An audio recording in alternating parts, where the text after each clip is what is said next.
السلام علیکم. ہمدرد نونہال اسمبلی میں آپ کا میزبان رضوان زیدی آپ کے ساتھ موجود. ناظرین، 36 برس قبل لگایا جانے والا یہ پودا آج ایک تناور درخت کی شکل اختیار کر چکا ہے، اور یقیناً اس کی داغ بیل ڈالنے والے جناب حکیم محمد سعید صاحب وہ اس رمز کو بخوبی جان چکے تھے کہ کسی بھی قوم کی ترقی کے لیے نوجوانوں کی ذہنی آبیاری کرنا بہت ضروری ہے.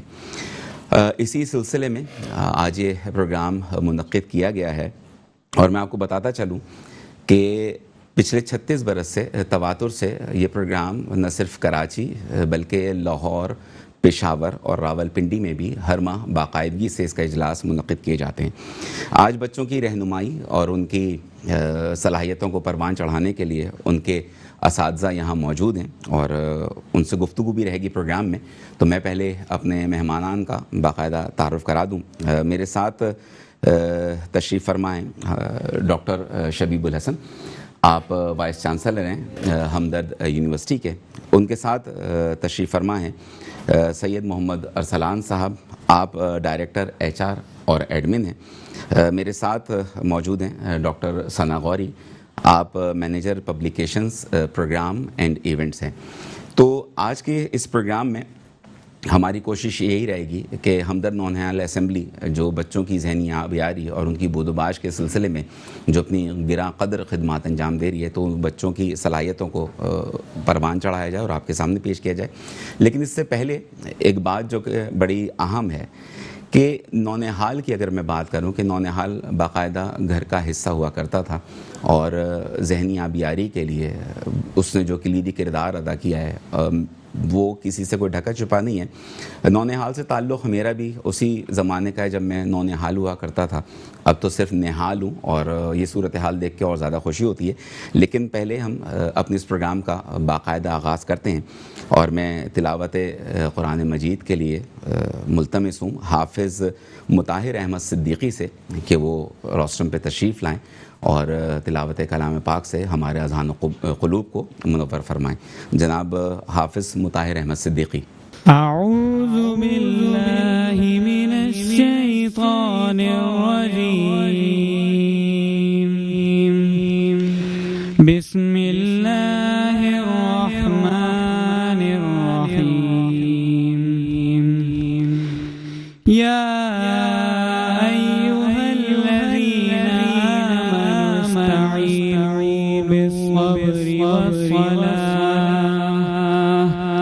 إن الله مع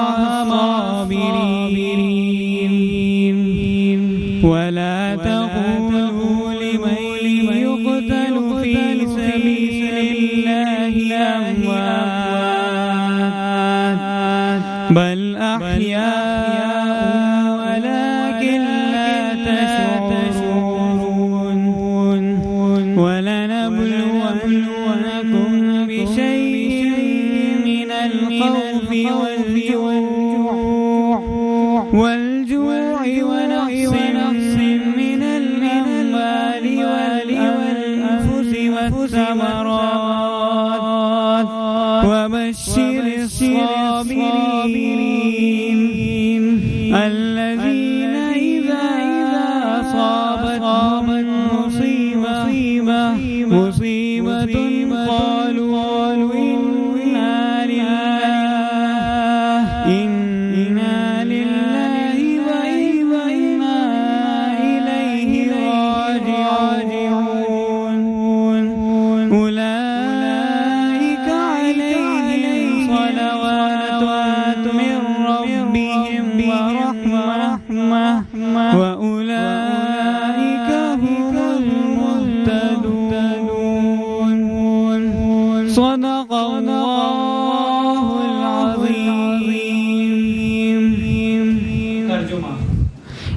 ایمان والو صبر اور نماز سے مدد لیا کرو بے شک خدا صبر کرنے والوں کے ساتھ ہے اور جو لوگ خدا کی راہ میں مارے جائیں ان کی نسبت یہ کہنا کہ وہ مرے ہوئے ہیں وہ مردہ نہیں بلکہ زندہ ہیں لیکن تم نہیں جانتے اور ہم کس قدر خوف اور بھوک اور مال اور جانوں اور میووں کے نقصان سے تمہاری آزمائش کریں گے تو صبر کرنے والوں کو خدا کی خوشنودی کی بشارت سنا دو ان لوگوں پر جب کوئی مصیبت واقع ہوتی ہے تو کہتے ہیں کہ ہم خدا ہی کا مال ہیں اور اسی کی طرف لوٹ کر جانے والے ہیں یہی لوگ ہیں جن پر ان کے پروردگار کی مہربانی اور رحمت ہے اور یہی سیدھے راستے پر ہیں صدق اللہ العظیم سبحان اللہ. تو یہ تھے جناب حافظ مطہر. اور خدا کا ذکر کریں ذکر مصطفیٰ نہ کرے ہمارے منہ میں ہو ایسی زباں خدا نہ کرے. بارگاہ رسالت میں ہدیہ نعت پیش کرنے کی سعادت حاصل کر رہے ہیں ریحان حسین غوری. میں ملتمس ہوں ریحان آپ آئیں اور بارگاہ رسالت میں ہدیہ نعت کا تحفہ پیش کیجیے.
سبحان اللہ. یہ تھے جناب حافظ ریان غوری اور جو کہ بارگاہ رسالت میں ہدیہ پیش کر رہے تھے.